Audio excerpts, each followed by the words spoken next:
यह फिल्म एक प्रसिद्ध स्थानीय restaurant the seven in spring Avenue, Hong Kong के इर्द गिर्द केंद्रित है। इस रेस्तरां का शेफ स्काई दक्षिणी शैली के व्यंजनों में माहिर है। एक टीवी होस्ट एक पाक कार्यक्रम में 30 साल पुराने रेस्तरां और उसके शेफ को पेश करता है, जहां स्काई अपनी प्रतिभा को राष्ट्रीय टेलीविजन पर दिखाता है, भले ही वह स्प्रिंग एवेन्यू में पहले से ही सबसे लोकप्रिय शेफ हो। उनकी मित्र यूनी उन लोगों से भी मिलवाती है जो आमतौर पर रेस्तरां के वित्तीय पहलुओं का प्रबंधन करते हैं। स्काई भोजन की गुणवत्ता और अपने ग्राहकों को दिए जाने वाले समय के बारे में बहुत निश्चित हैं। यही कारण है कि उनका रेस्तरां इतना लोकप्रिय है। उस दिन रेस्तरां इतना भरा होता है कि बाहर लोगों की एक कतार लग जाती है। अचानक एक असभ्य ग्राहक कतार तोड़कर अंदर घुस जाता है, जिसे स्काई सेवा देने से इनकार कर देता है, भले ही वह ग्राहक अपने पास मौजूद शक्ति और धन का दावा करता हो। इसके बाद यूनी अपने छोटे से रेस्तरां पर हंसती है और खुलासा करती है कि उनके बॉस ने उनके रेस्तरां के सामने एक 3 सितारा रेस्तरां खोलने के लिए एक विश्व स्तरीय शेफ को आमंत्रित किया है। यह विचार यूनी को डराता है, लेकिन वह इसे एक धोखा मानकर खारिज कर देती है। इस बीच फ्रांस में एक ताजपोशी राजा और रानी अपने नवजात शिशु का स्वागत कर रहे हैं। उन्होंने जन्म का जश्न मनाने के लिए एक विशाल गेंद रखी और मेहमानों के लिए खाना पकाने के लिए एक विश्व स्तरीय शेफ पॉल एएचएन को आमंत्रित किया। वह एक मिशेलिन तारांकित कोरियाई शेफ हैं, जिन्हें फ्रांस में प्रशिक्षित किया गया है। पॉल के पास खाना पकाने का एक विशेष तरीका है।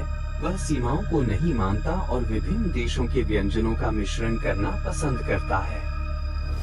वह रानी को एक मिठाई पेश करता है जो लाल अंडे की तरह दिखती है, लेकिन आम की प्यूरी और नारियल से भरी होती है, जिससे पकवान बहुत स्वादिष्ट बनता है। यह व्यंजन नवजात शिशुओं के लिए आशीर्वाद के रूप में लाल अंडे के प्रतीक से प्रेरित है, जो राजघरानों के दिलों को छू जाता है। सफल गेंद के बाद पॉल और उनके सहायक मायो उस रेस्तरां में लौट आते हैं, जहां वे वर्तमान में काम करते हैं। मालिक और उनके सहकर्मियों ने उनकी सफलता पर बधाई देते हुए जयकारों के साथ उनका स्वागत किया। मालिक ने यह भी घोषणा की कि उन्होंने पॉल को पूरी 8 फ्रेंचाइजी का कार्यकारी शेफ बना दिया है। हालांकि सभी को आश्चर्यचकित करते हुए पॉल ने इसे अस्वीकार कर दिया। वह एशिया लौटना चाहता है और एक बड़ी और उच्च महत्वाकांक्षा का पीछा करना चाहता है। उसे और मायो को एक चीनी व्यवसायी ने आमंत्रित किया है, जो एक 3 सितारा रेस्तरां खोलना चाहता है। सभी कर्मचारी उनके फैसले का समर्थन करते हैं और स्काई के स्प्रिंग एवेन्यू में से एक पर उन्हें विदाई की शुभकामनाएं देते हैं। नियमित ग्राहकों ने उसे सूचित किया कि नए रेस्तरां की स्थापना के बारे में अफवाह सच है। यह खबर स्काई के लिए कड़वी है, क्योंकि वह चाहता है कि उसकी छोटी कॉलोनी विकसित हो, लेकिन एक नए रेस्तरां का मतलब होगा कम ग्राहक और अधिक प्रतिस्पर्धा। जब स्काई 10 साल का था, तब उसके पिता ने उसे मारा और रसोइये के रूप में कोई प्रतिभा न होने के कारण उसका अपमान किया। एक दिन उसने स्काई को छोड़ दिया और अपने पाक कला करियर को आगे बढ़ाने का फैसला किया।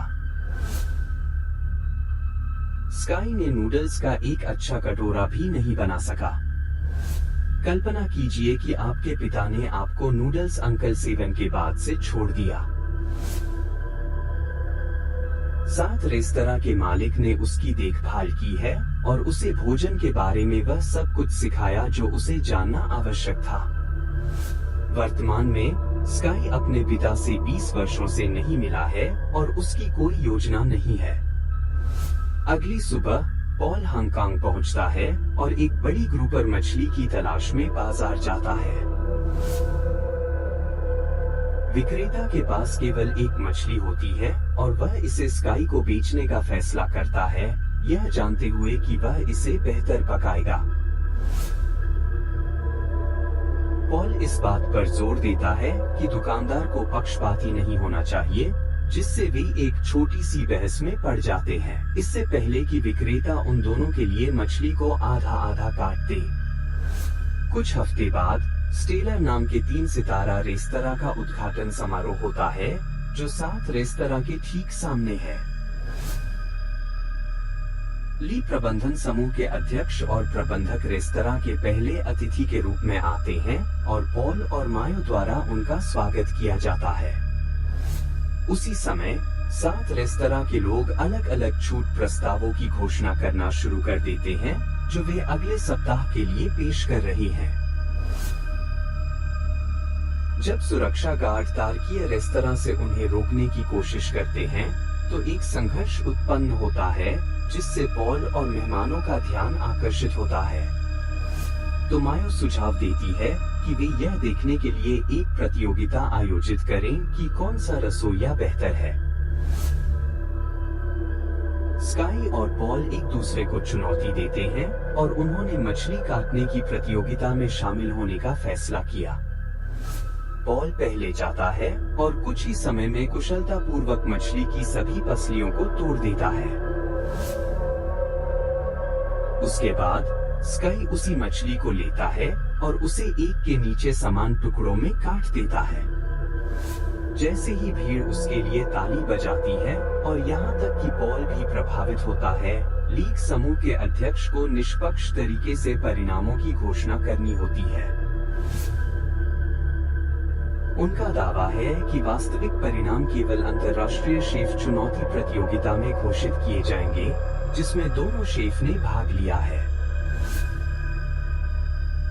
यह भी घोषणा की गई है कि वह पूरी स्प्रिंग एवेन्यू कॉलोनी को अपने कब्जे में लेने की योजना बना रहा है, ताकि सभी इमारतों को हटाकर इसका आधुनिकीकरण किया जा सके। यदि प्रतियोगिता में स्काई जीतता है, तो चेयरमैन कॉलोनी की विरासत को संरक्षित करने की अपनी योजना को वापस लेने को तैयार है। हालांकि यदि पॉल जीतता है, तो वह ऐसा करेगा। स्काई दबाव महसूस कर रहा है, लेकिन फिर भी वह अगले कुछ दिनों के लिए अपना सर्वश्रेष्ठ करने के लिए दृढ़ है। 7 रेस्तरां में ग्राहकों की संख्या घट गई है और यूनी को चिंता है कि वे जल्द ही व्यवसाय से बाहर जा सकते हैं। लेकिन स्काई ने उसे आश्वासन दिया कि यह संभव नहीं है। उसने उसे एस्करगॉट और फील्ड घोंघे का उदाहरण देते हुए दावा किया कि हमेशा ऐसे लोग होंगे जो एक को दूसरे से अधिक पसंद करते हैं। उन्हें तारकीय रेस्तरां से बेहतर होने के लिए अपना भोजन बदलने की जरूरत नहीं है, क्योंकि हमेशा ऐसे ग्राहक होंगे जो अपने ग्राहकों को बेहतर पसंद करते हैं। अगले दिन स्काई को निराशा का सामना करना पड़ता है जब वह बाजार जाता है और पता चलता है कि तारकीय रेस्तरां ने सभी अच्छी मछलियां खरीद ली हैं। 7 रेस्तरां में श्रमिकों के लिए वह दिन निराशाजनक होता है जब तक कि उन्हें नहीं मिल जाता। स्काई को पाक प्रतियोगिता के लिए चुना गया है। वह जल्द ही सेमीफाइनल के लिए चुने जाने के लिए पॉल के खिलाफ जाएगा। लेकिन फिर यह भी घोषणा की गई कि विजेता को प्रतियोगिता के 2 बार के विजेता के खिलाफ जाना होगा, माउंटेन कंपनी। स्काई हैरान है कि उसके पिता ने वह सफलता हासिल कर ली है जो वह चाहते थे। वह अब फाइनल में पहुंचने और अपने पिता के खिलाफ प्रतिस्पर्धा करने के लिए और भी अधिक दृढ़ है। उस रात 7 लोग अपनी यात्रा से घर लौटते हैं और स्काई को एक पब में बुलाते हैं। इतने लंबे समय के बाद स्काई उससे मिलने के लिए उत्साहित होकर दौड़ता है, लेकिन अपने पिता को चाचा सेवन माउंटेन के साथ पाता है। पिता स्पष्ट रूप से कहते हैं कि उन्हें अब भी स्काई पर विश्वास नहीं है और उसे अपने करियर के लिए छोड़ने का कोई अफसोस नहीं है। ये शब्द स्काई के लिए सबसे दुखद थे, लेकिन वह अपने दर्द को गुस्से से छिपाता है और वादा करता है कि वह प्रतियोगिता जीतकर यह साबित करेगा कि एक अच्छा रसोइया बनने के लिए पहाड़ जैसे कठोर व्यक्ति होने की आवश्यकता नहीं है।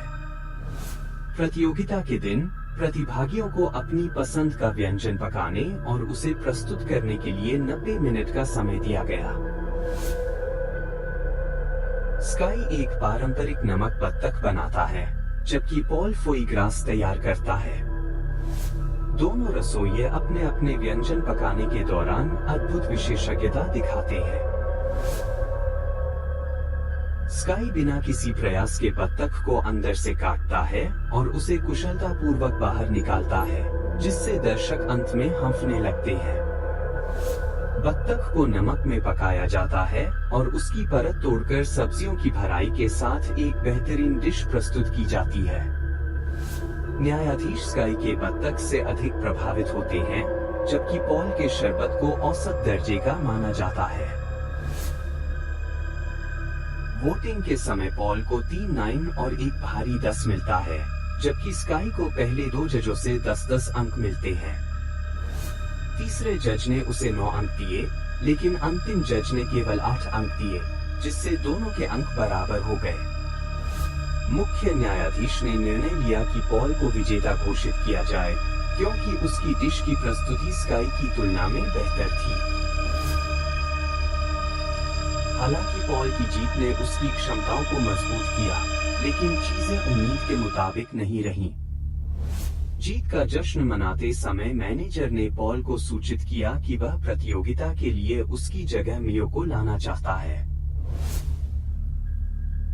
क्योंकि एक महिला मीडिया में पुरुष की तुलना में अधिक आकर्षक होती है। पॉल अपनी स्थिति का बचाव करने की कोशिश करता है, लेकिन माया ने खुलासा किया कि उसे कुछ स्वादों को चखने में कठिनाई होती है और पिछले कुछ महीनों से वह पॉल के नोट्स का उपयोग कर रही थी। उसने धोखा दिया और रेस्तरां छोड़कर चली गई। उस रात स्काई और पॉल एक स्टेडियम के बाहर मिले और अपनी प्रतिद्वंद्विता को भूलकर एक दूसरे के अतीत और समस्याओं को साझा किया। पॉल ने खुलासा किया कि उनके पिता भी एक महान शेफ थे और उनकी इच्छा थी कि पॉल उनके जैसा बने। स्काई ने भी माउंटेन के साथ अपने रिश्ते के बारे में बात की। सेमीफाइनल में स्काई और पॉल ने एक साथ प्रतिस्पर्धा की और फाइनल में पहुंच गए। पॉल ने अंत में फाइनल मुकाबले में स्काई को माउंटेन के खिलाफ प्रतिस्पर्धा करने का सुझाव दिया। स्काई ने अपने पिता के साथ प्रतियोगिता की, जिसमें उसे अपने विचारों से विचलित होना पड़ा। पर माउंटेन ने स्काई को होश में लाने के लिए उसके चेहरे पर पानी फेंका, जिससे वह फिर से केंद्रित हुआ। अंत में माउंटेन ने अपने बेटे की प्रतिभा को स्वीकार किया, लेकिन प्रतियोगिता का विजेता कौन बना, यह स्पष्ट नहीं हुआ। अंतिम दृश्य में चीनी नव वर्ष के अवसर पर 7 रेस्तरां के बाहर एक भीड़ जमा होती है, जो स्काई और पॉल द्वारा तैयार किए गए व्यंजनों का आनंद ले रही होती है। तो दोस्तों, ये थी आज की कहानी। उम्मीद है कि आपको ये कहानी पसंद आई होगी। अगर आपको इस वीडियो में कुछ नया और रोचक लगा हो, तो इसे लाइक करना ना भूलें और अपने दोस्तों के साथ भी शेयर करें। हाँ, ऐसी ही और फिल्मों की कहानियां सुनने के लिए हमारे चैनल कालिदास को सब्सक्राइब जरूर कर लें। जल्द मिलते हैं एक और शानदार फिल्म की कहानी के साथ। तब तक के लिए धन्यवाद।